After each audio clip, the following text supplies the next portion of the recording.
बड़ा सुंदर प्रसंग मुझे याद आ रहा है। बात है मिथिलापुरी की। कहते हैं मिथिलापुरी में एक मैया रहती थी।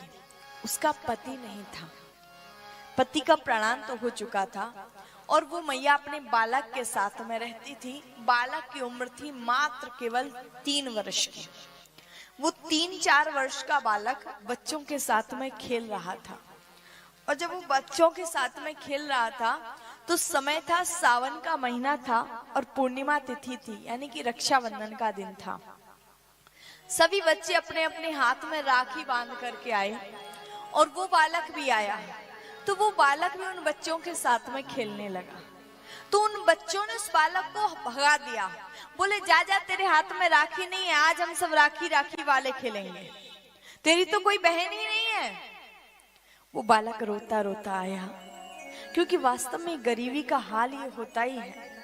सभी होते रिश्तेदार जबकि जरपात होता है, सभी होते रिश्तेदार जबकि जरपात होता है और बिगड़ जाता है गरीबी में जो रिश्ता खास होता है, जो रिश्ता खास होता है।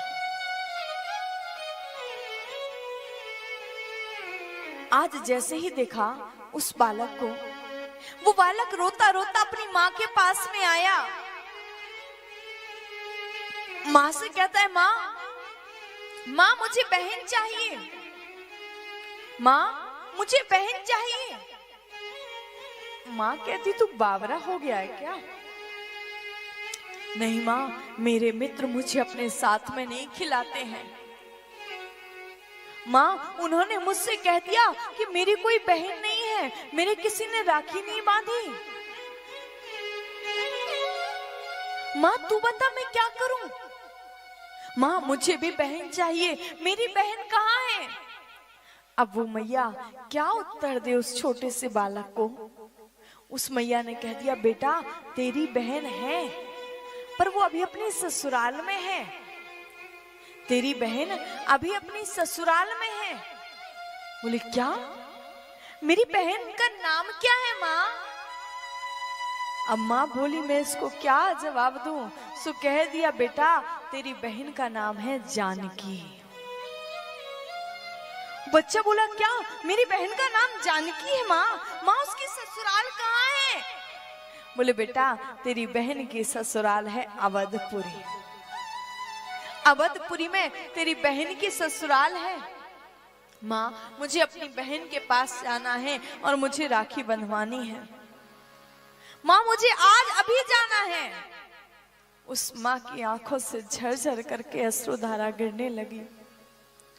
वो माँ कहती है, किशोरी जी तुम्हारी भी क्या लीला है, आज मेरे पास में कुछ है नहीं, ये बालक जिद कर रहा है, बताओ मैं इसको कैसे लेकर के आऊं। वो बालक जिद करने लगा। माँ कहती, बेटा अभी नहीं तो थोड़ा सा बड़ा हो जाना, थोड़ा हमारे पास में धन इकट्ठा हो जाएगा ना, फिर हम जाएंगे, तेरी बहन के ससुराल तुझको लेकर के जाऊंगी। वो बच्चा बोला, नहीं नहीं माँ मुझे तो आज ही जाना, अभी जाना है। उस माँ की आंखों के आंसू नहीं रुकते। वो माँ कहती है, किशोरी जी कुछ तो लीला करो। पर मेरी राधा रानी, मेरी मैया जानकी करुणामयी सरकार है। वो माँ ने बेटे को समझाया और रात्रि में माँ सो गई। जैसे ही रात्रि में माँ सोई, उस बेटे के मन में विचार आया, मैं आज अपनी बहन के पास में जाऊंगा। माँ से पता पूछ लिया अपनी बहन का। कह दिया, अरे मुझे आज पता लग गया कि मेरी बहन है, वो मेरी स्वामिनी है। जब वो मेरी बहन है तो फिर मुझे किस बात की चिंता, फिर मैं क्यों चिंता करूं? कह रहे थे। बोले जब किशोरी जी मेरी बहन है तो फिर हम किस बात की चिंता करें और क्यों चिंता करें हम। स्वामिनी सिया जो हमारी, स्वामिनी सिया जो हमारी, बोले वो मेरी बहन है, वो मेरी हर जगह रक्षा करेगी, वो हर जगह मेरा साथ देगी। आज जैसे ही कहा तो कहने लगे, स्वामिनी सिया जो हमारी, फिक्रे हमें काहे की। स्वामिनी सिया जो हमारी, फिक्र हमें काहे की। स्वामिनी सिया जो हमारी, फिक्रे हमें काहे की। स्वामिनी सिया जो हमारी, फिक्र हमें काहे की।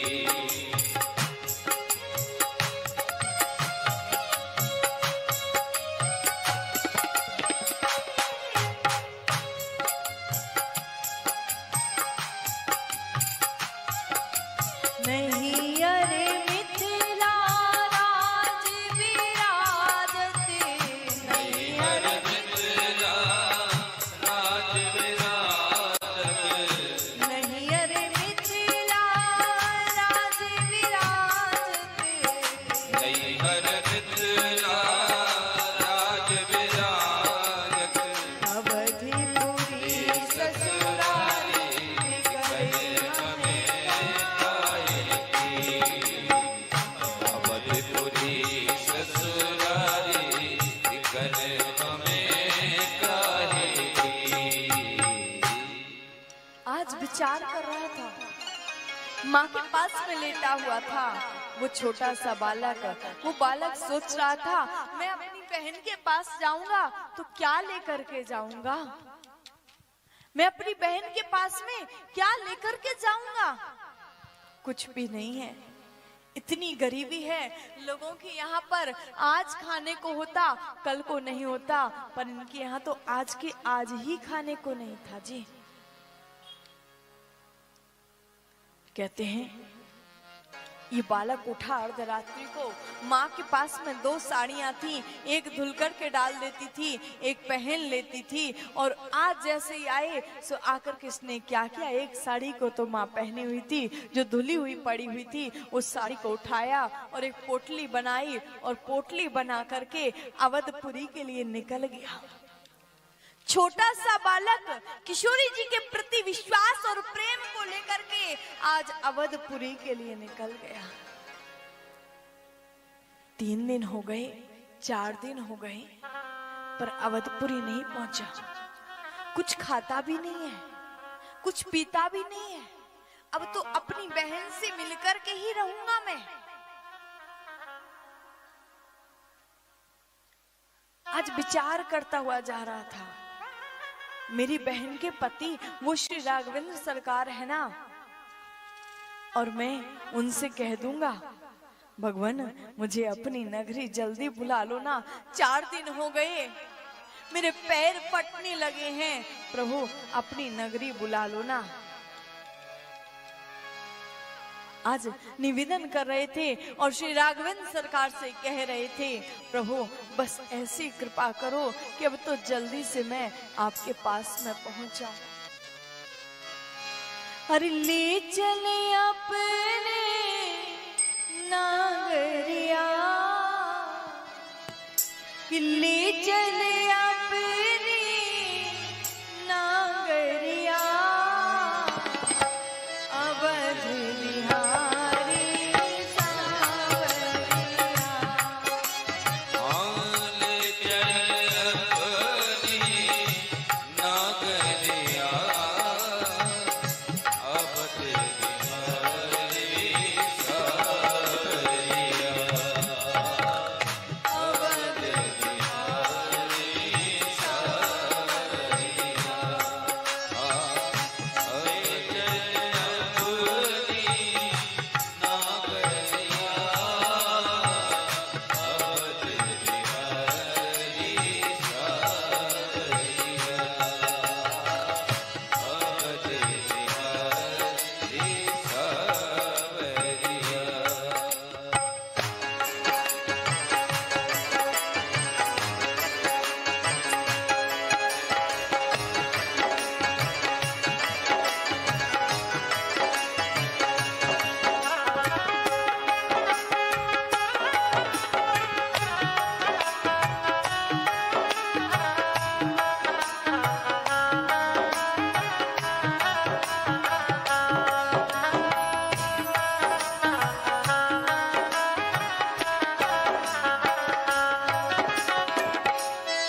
कि खुशी रह लेंगे कोठी और कार के बिना,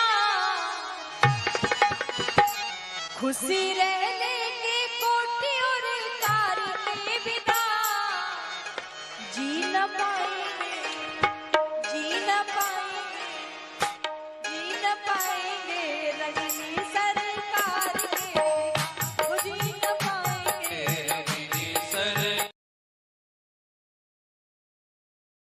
तो वहां जाकर के लोगों से पूछता है, भैया यहाँ मेरी बहन रहती है, मेरी बहन की ससुराल कहाँ है, मेरी बहन का घर कहाँ है? लोग कहते, अरे बावरे, तेरी बहन कौन है? बोले मेरी बहन है जानकी, उनके पति का नाम है श्री राम। बोले बेटा उनका कोई घर नहीं है। बोले तो, बोले उनका घर नहीं, उनका तो मंदिर है। बोले क्या मंदिर है? बोले नहीं नहीं, मेरी माँ ने बताया मेरी बहन की ससुराल है अवधपुरी में, उसका घर है अवधपुरी में। बोले क्या? अरे बेटा यहाँ उनका मंदिर है, तू मंदिर चला जा। वो बालक मंदिर में पहुंच गया और मंदिर में जाकर के उस बालक की आंखों से आंसू गया। मेरी बहन अब तो आ जाओ ना, मैं इतनी दूर से चल करके आया हूं, अब तो तुम आ जाओ ना।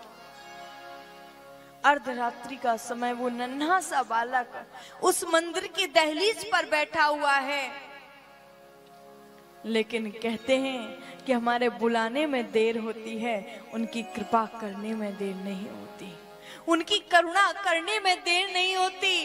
मेरी श्री जी जिस पर कृपा करें, जिस पर करुणा करें, जिस पर एक बार उनका हाथ हो, उसका पार पा सकता है। आज श्री जी के कानों में उसकी आवाज पहुंच गई, उस बच्चे की आंखों से अश्रुधारा गिर रही है। और जो श्री जी ने देखा, तुरंत एक हाथी पर आरूढ़ होकर के श्री राघवेंद्र सरकार और मैया जानकी, श्री हनुमान जी महाराज आज उसके मध्य में अर्धरात्रि के समय, और जैसे ही आए उसने देखा दूर से एक प्रकाश दिखाई दिया, उसको लगता है कोई मुझे मारने के लिए, उठ करके जाकर के मंदिर में जाकर के छुप गया, किशोरी जी के चरणों में जाकर के बैठ गया। मेरी बहन मैं तेरे भरोसे आया था, अब तू मेरी रक्षा कर, ना जाने मेरा कौन क्या बिगाड़ने आ रहा है। लेकिन जो देखा, पास में आए, जब महारथी ने हाथी को नीचे किया और हाथी को नीचे कर करके जो किशोरी जी उतरी हाथी से, श्री राघवेंद्र सरकार उतरे, किशोरी जी आई और किशोरी जी ने आकर के उसको उठाया। पूछा आप कौन हो, आपका परिचय क्या है? तो उस समय श्री राघवेंद्र सरकार बोले, अरे भैया ये तुम्हारी बहन है, ये मेरी बहन। नहीं नहीं नहीं नहीं, ये मेरी बहन नहीं हो सकती। बोले क्यों नहीं हो सकती तुम्हारी बहन? बोले नहीं नहीं, ये तुम्हारी बहन नहीं हो सकती है। बोले क्यों? श्री राघवेंद्र सरकार उससे कह रहे थे, बोले श्री राम बहन सीता तुम्हारी है। बाल ने कहा समझ में न आता है। भगवान ने कहा तुम्हारी बहन है। बोले नहीं नहीं, मेरी समझ में नहीं आ रहा, ये मेरी बहन नहीं हो सकती। बोले क्यों नहीं हो सकती तुम्हारी बहन ये? वो बालक बोला, राघवेंद्र सरकार ने कहा क्यों, बहन की कोई पहचान होती है क्या? बोले हाँ मुझे पता है बहन कैसी होती है। अरे बहन और भाई का जो नाता होता है उसे कोई नहीं पा सकता। अगर बहन ये मेरी बहन होती, बोले तो इसकी क्या पहचान होती? तो कह दिया कि बोले श्री राम बहन सीता तुम्हारी है। बाल ने कहा समझ में न आता है, विरह व्यथा से चरणों में लोट लोट कर, विरह व्यथा से चरणों में लोट लोट कर रोती है बहन जब भाई मिल जाता है, रोती है बहन जब भाई मिल जाता है। आज किशोरी जी के हृदय से किशोरी जी ने उस बालक को लगा लिया। भैया मैं ही तुम्हारी बहन हूं। आज मैया सीता कहती है, मैया जानकी उस नन्हे से बालक से कहती है, भैया भूल गई मैया पर भैया हमें भूले नहीं। भूल गई मैया पर भैया हमें भूले नहीं। भैरव सिया का उर भर आया है। भूल गई मैया पर भैया हमें भूले नहीं। भैरव सिया का उर भर आया है। रोने लगी सीता आंसुओं से पग धोने लगी। रोने लगी सीता आंसुओं से पग धोने लगी। भाई भगनी का भगवान धन्य नाता है। भाई बहन का भगवान धन्य नाता है। आज मैया जानकी ने कहते हैं आई और आकर के उनके हाथ में राखी बांधी। अब राखी बांधी थी, उसी समय जैसे ही देखा वो बालक सोचता है मैं अपनी बहन को क्या दूंगा। ये मैं फटी सी साड़ी लेकर के आया हूँ। मेरी बहन महारथी के साथ में हाथी पर आरूढ़ होकर के आई है। ये मणि में इतने सुंदर सुंदर आभूषण पहन कर के आई है और मैं अपनी बहन को एक फटी सी साड़ी दूंगा। लेकिन किशोरी जी कहती हैं तुम आए तो सही।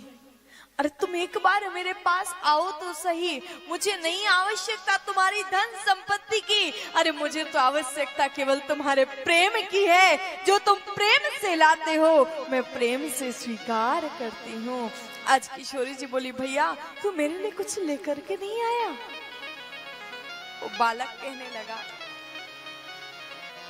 अब देखता है बार बार उस साड़ी को मैं कैसे दूं। लेकिन उस साड़ी को उठा करके और जो किशोरी जी को देने लगा तो किशोरी जी 1 मिनट किशोरी जी से नहीं आ गया। तुरंत उस साड़ी को छीना। बोले भैया ये तो मेरे लिए मेरे भाई की विदाई है। वो बालक की आंखों के आंसू नहीं रुक रहे हैं। मंदिर में जो गिरा आज नेत्र बंद जैसे ही किए। देखते ही देखते लाडली जो अंतर ध्यान हो गई।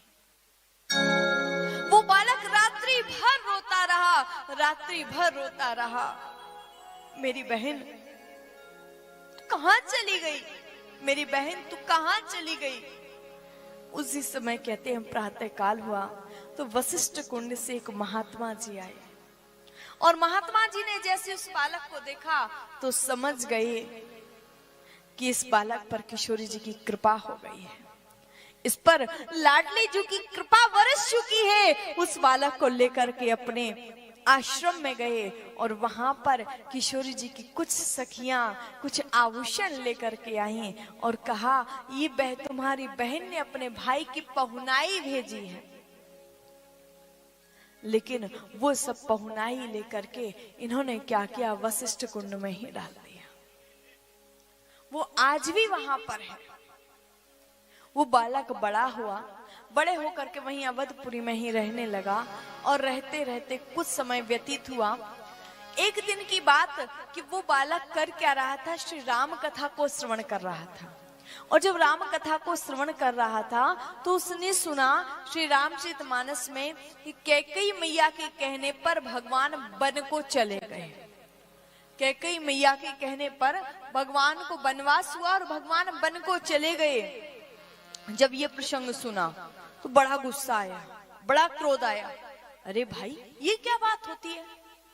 बहन को एक बार मुझसे तो पूछना चाहिए था। अरे किस घर में झगड़ा नहीं होता। झगड़ा हुआ तो क्या तुम घर छोड़ करके चले गए। तुरंत ब्यासी के पास में गए और ब्यासी से पूछा महाराज इस समय राघवेंद्र सरकार और मेरी बहन कहां पर है। ब्यासी ने कह दिया अभी चित्रकूट में भ्रमण कर रहे हैं। नंगे पांव हैं, उनके पैरों में कोई पादुका नहीं है। अब वो बालक करता क्या, जगह जगह जाकर के सबसे पैसा मांगता।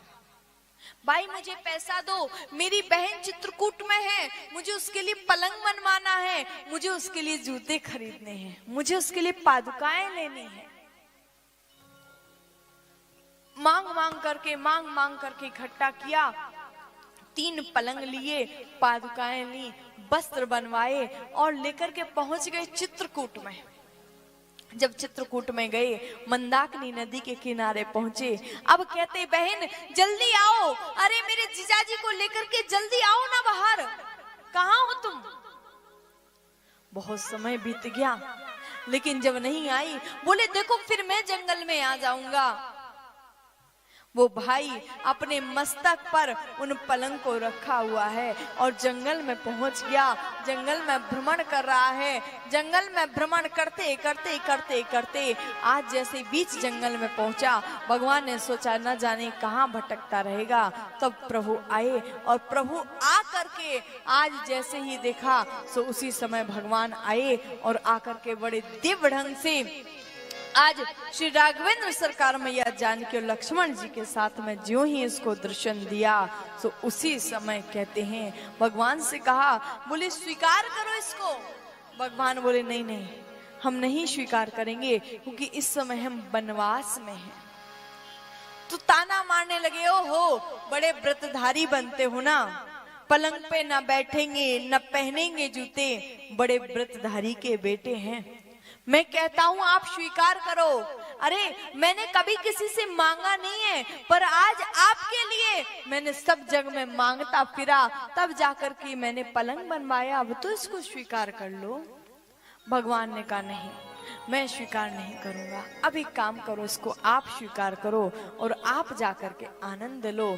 इन्होंने एक पाँव जूते पहने पाँव में और आराम से एक पलंग को उठाया और उस पलंग को लेकर के आज चलने लगे। और जैसे ही इस पलंग को लेकर के चले सो पहुंच गए कुंभराज प्रयागराज में। और प्रयागराज में कुंभ का मेला था। एक किनारे पर इन्होंने पलंग को डाला, वहीं पर रहने लगे। लोगों ने कहा, बोले भैया तुम यहाँ पर क्यों रहते हो, चलो चल करके मेले में चलो ना। तो बोले मेले में जाकर के हम क्या करेंगे, हम मेले में जाकर के क्या करेंगे? बोले क्यों? तो कह दिया मतवादी हैं वहां इकट्ठे, जाके करेंगे क्या हम मेले में। मतवादी हैं वहां इकट्ठे, जाके करेंगे क्या हम मेले में। प्रयागदास श्री राम को लेकर पड़े रहेंगे ठेले में, पड़े रहेंगे ठेले में। आज देखा लोगों ने कहा ओ हो, अपने आप को महात्मा कहते हो, महात्मा प्रयागदास। इनके ठाट वाट तो देखो, स्थिति क्या है कि नीम के नीचे खाट बिछी, एक नीम का वृक्ष उसके नीचे इन्होंने अपने पलंग को बिछा रखा है।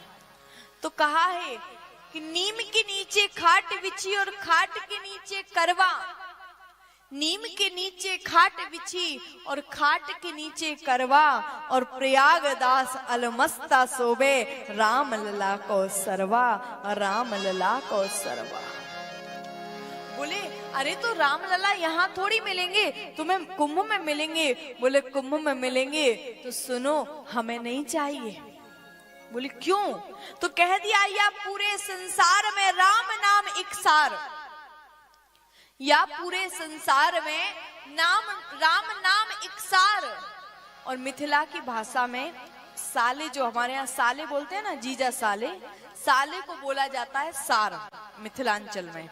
तो अपना परिचय दे दिया कि या पूरे संसार में राम नाम इकसार, और हमारी संसार की कौन कहे, तो हम तो सारव के हैं सार, हम तो सारव के हैं सार। ऐसे वो महात्मा प्रयागदास आज उनकी कृपा, उनकी करुणा को गाने लगे। और जैसे ही देखा सो उनकी करुणा को गाने लगे। आज गा रहे थे, बोले इनकी करुणा का कोई पार नहीं पा सकता, इनकी जो करामात है उसे कोई नहीं भूल सकता है। इनके चरणों में भी बड़ी करामात है, इनकी कृपा में भी बड़ी करामात है। इसलिए कहा भी है